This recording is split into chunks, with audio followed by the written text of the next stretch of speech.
Bonjour à toutes et à tous, bienvenue dans cette nouvelle vidéo. Je suis Camille, professeure sur le site dessindigo.com et aujourd'hui on va aborder le style de dessin, comment trouver son propre style de dessin. C'est une question que beaucoup de débutants se posent et donc on va commencer par définir c'est quoi le style de dessin. Alors j'aimerais bien faire un aparté entre ce qu'est le style de dessin et la patte, entre guillemets la patte graphique. C'est-à-dire que la patte graphique, c'est la façon dont vous allez tracer vos traits, par exemple. C'est comme quand vous écrivez, vous avez une certaine façon de tracer les lettres qui fait qu'on va reconnaître que c'est vous.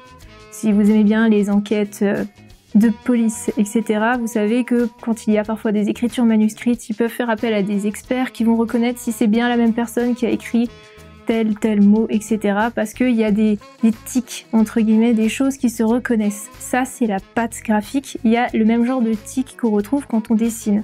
Dans la façon de tracer les traits, dans les couleurs qu'on va avoir tendance à choisir, etc. Même si vous essayez de copier un autre style de dessin, par exemple, eh bien, on va quand même sentir que c'est pas la personne originale qui l'a fait, en général. Le style de dessin, c'est le style graphique que vous allez développer qui va être très personnel, qui va combiner tout un tas d'éléments, la façon d'ancrer, le design des personnages, les couleurs que vous allez choisir, les ombrages, les lumières, etc. Tout ça va constituer un style qui va vous rendre reconnaissable tout de suite. On reconnaît tout de suite le style de Zep, le papa de Titeuf, de celui qui a fait Astérix, voilà, ça n'a rien à voir, on les reconnaît directement. C'est pareil dans l'univers des mangas.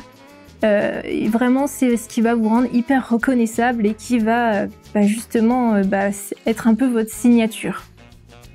Alors, un style, du coup, est composé de tout un tas de choses et notamment, il se forge au fil du temps.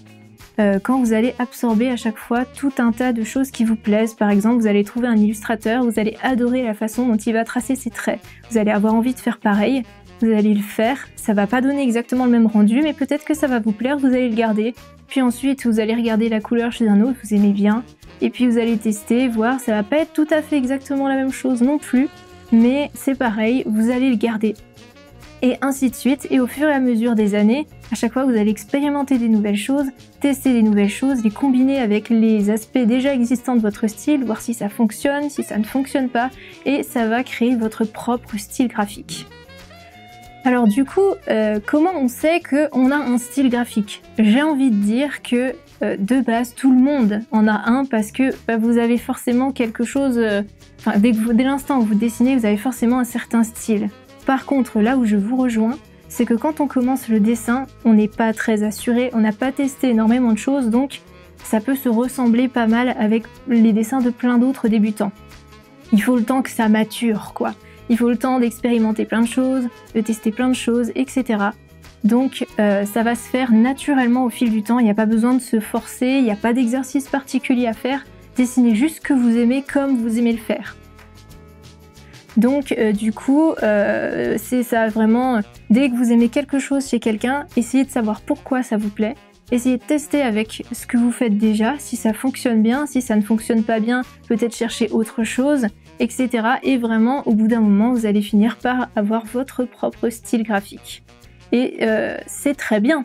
Mais après, il y a aussi l'envers du décor, c'est que dès l'instant où vous avez votre style graphique, il ne faut pas non plus que vous vous retrouviez entre guillemets enfermé dedans, que vous n'arriviez plus à faire autre chose. Si vous regardez souvent les artistes plus pros, on va dire, ils ont souvent plusieurs styles graphiques. Ils en ont un qui est le style de référence sous lequel on les connaît le plus, et ensuite ils ont un ou deux styles à côté, genre par exemple des trucs plus mignons ou des trucs plus réalistes pour continuer à expérimenter et continuer à faire évoluer leur style au fil du temps. D'ailleurs, je vous encourage à aller voir les galeries des artistes que vous aimez bien, regardez les très très vieux dessins, regardez les dessins les plus récents et vous allez voir l'évolution, ça peut être plus ou moins rapide d'ailleurs, au fil du temps, de leur style graphique. Après, il y a aussi une dernière chose, c'est que la plupart du temps, donc le style se forge naturellement au fil du temps, mais il peut arriver, comme ça a été mon cas pour moi, que ça arrive un peu d'un coup, ça vous tombe dessus, c'est-à-dire si vous voulez qu'il y a à peu près un an et demi, je dessinais relativement bien, voilà, ça allait, mais je trouvais que ça me ressemblait pas trop. ça m'agaçait, j'arrivais pas à faire vraiment quelque chose qui m'emballe, on va dire. Donc du coup, je me suis dit, je vais faire un exercice, je vais essayer plein d'autres styles graphiques, plein de trucs que j'aime bien, on va voir, on va tester.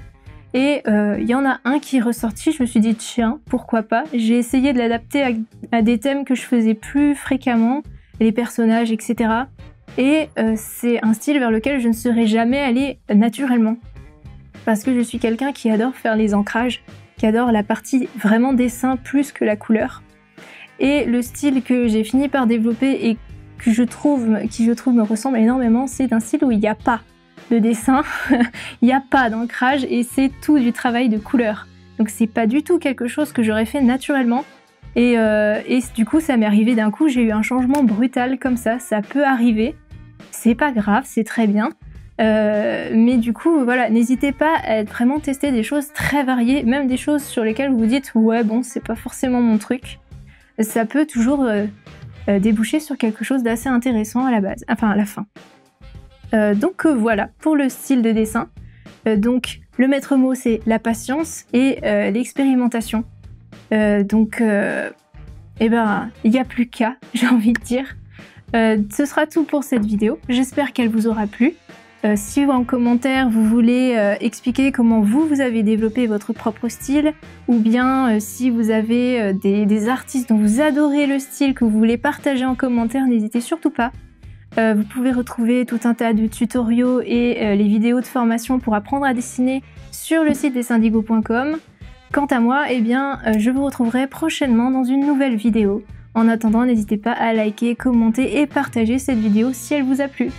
Bye bye!